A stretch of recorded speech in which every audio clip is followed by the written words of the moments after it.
My topic is duodenal stump leakage. What is duodenal leak? The duodenum plays an important role in containing and regulating the flow of hepatic bile, pancreatic enzymes, and gastric acids. Not surprisingly, the complication arising in the duodenum, such as leak, can be challenging to manage. A duodenal leak most frequently occurs from one of the three sources, that is, perforated peptic ulcer disease, traumatic injury, or the post surgical suture or staple line dehiscence. In the past, a duodenal leak was most commonly caused by perforated duodenal ulcer due to the high prevalence of peptic ulcer disease. In contemporary practice, a peptic ulcer disease is less common and duodenal leak is more common to result as the complication of upper gastrointestinal surgery. Post gastrectomy duodenal leak, sometimes referred to as duodenal stump blowout, is an infrequent but potentially devastating complication of gastric surgery. In the era of gastrectomy for peptic ulcer disease, duodenal leak occurred after the gastric surgery in 1 to 3% of patients. In this case, a 68-year-old man without a major past medical history was diagnosed with a gastric carcinoma of the antrum and pylorus and was referred to our department for the surgical resection. He was a heavy smoker, smoking one packet of cigarettes per day from the year of 21 with the occasional alcohol intake. The patient underwent the distal uh, LG and Roux-en reconstruction. The duodenum was divided using 60 tri-staple linear stapling. The clinical features like histopathological result revealed an adenocarcinoma with lymphoid stroma, less potent post anterior type 3 in the TNM classification T2 MP INFC LY0 V1A and PPMO 66 mm, PDDMO 16 mm, and PN0. On the post operative day 1, the level of amylase from the drain was not highly elevated, and we posted pancreatic fistula were not present. On post operative day 3, bile stained discharge was observed from the drain. A CT revealed leakage of a oral contrast media into the abdominal cavity, which we first considered gastrojejunal anastomosis failure or duodenal stump leakage. A nasogastric tube was inserted and antibiotics were initiated as a conservative therapy. However, worsening abdominal pain and increased inflammatory markers in laboratory tests were observed. Symptoms and urgent reoperation was performed because of several abdominal pain and suspected peritonitis, and duodenal, duodenal stump leakage was confirmed. A laparotomy revealed the duodenal stump had rupture at the end of the staple line, leaving a hole of approximately 10 diameter. On postoperative day 12, bile stained fluid was again observed in the drain near the duodenal stump, and DSL recurrence was suspected. Subsequently, the drain near the DSL was changed to 6.5 multi-channel drain for the therapeutic drainage.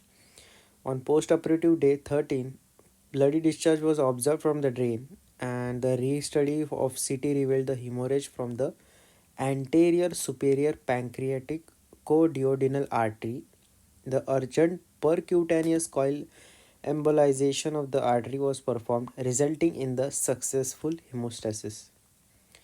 This is the image taken during the reoperation of the duodenal stump leakage, where we can see the end of the staple line is uh, damaged and we can see some leakage. And on CT, there is on the third post operative day, we saw the leakage of oral contrast media uh, marking in the yellow. For the investigation, we did the CT and pigtail catheter was inserted near the stump, which was leaking, and under city guidance, we did the additional drainage. Subsequently, the transtubular peritoneal lavage was performed, and however, intravenous infusion of octreotide 300 microgram per day was started. However, the amount of fluid from the DSL did not decrease. On the 15th primary post-operative day, an ileal decompression tube initially used for the cases of OILS was inserted near the duodenal stump. Using the DBA for the retrograde drainage, the fluoroscopic X-ray imaging during the procedure did not show obvious duodenal stump leakage. After the ileal tube insertion, the volume of drainage fluid from the other percutaneous drains near the duodenal stump gradually decreased. In the abdominal CT scan showing the duodenal stump leakage, air pockets suggestive of abscess formation. The risk factors for the duodenal stump leakage is the age more than 60, the American Society of Anesthesiologists physical status suggests of score of more than 2, high body mass index of more than 25 gram per meter square, and elevated pre-operative C-reactive protein level, and multiple comorbidities including the diabetes mellitus, chronic heart failure, and liver cirrhosis. Pathological T stage of more than 2, gastric outlet obstruction, biohumoral nutritional status impairment. Albumin level more than 35 gram per liter and or pre-operative lymphocytes more than 2000 per cubic, and the intraoperative blood losses more than 300 ml, and no duodenal stump reinforcement. Duodenal stump reinforcement is considered in the patient at the high risk for DSL. Despite no concrete conscious, the ERT reported that the effectiveness of duodenal stump reinforcement in the patient who underwent LG and Roux reconstruction. Treatment in this we include the conservative and percutaneous surgical endoscopic treatment. If the patient condition is satisfactory, a conservative treatment is considered, whereas in the percutaneous and endoscopic approaches are chosen as an additional treatment. It should be the patient's condition, not approved. The percutaneous approach includes the transhepatic post percutaneous transhepatic biliary diversion, abscess drainage, and duodenostomy. Percutaneous transhepatic cholangio drainage has been reported as an effective drainage route for duodenal stump leakage. Aurelio et have reported an 90% success rate of the percutaneous approach for duodenal stump leakage. In case with the severe peritonitis, abdominal hemorrhage, or a failure of the above treatment, surgical treatment is preferable. In this image, we can see the ileus tube. For the tube, decompression has been inserted near the duodenal stump using the double balloon endoscopy. Duodenal stump leakage was diagnosed within the first 20 post-operative days.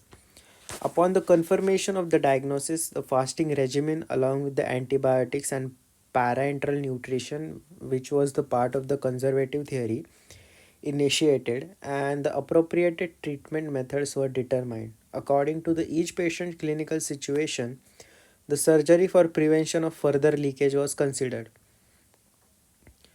Of 19 patients discussed, 5 patients 26.3% were treated conservatively, whereas that other patients were treated intravenous antibiotics or the pigtail catheter, and 3%, that is like 15.8% of patients by fluoroscopic guided duodenoscopy using the Foley's catheter. Here are some TNM classification according to which we suggest and treatment approach.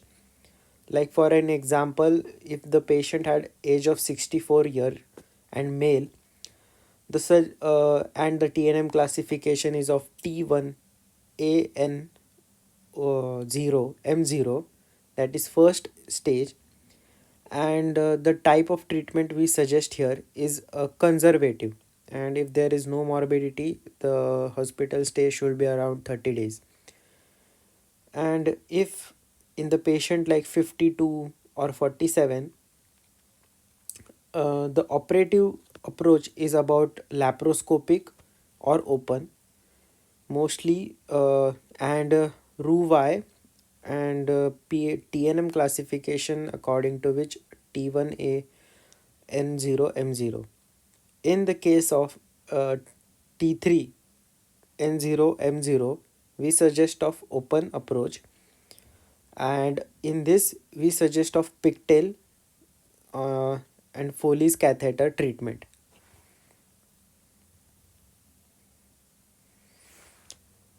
In some cases where there is 57-year-old male, uh, reconstruction was suggested B2 and operative approach was open, in which the T4A0 AN0, T4A N0 M0, that is second stage B 2B. The diagnosis of leak was post-operative on the 13th day. In this, the type of treatment is irrigation and drainage. Associated morbidity was the internal herniation, and the stay of the hospital was 27.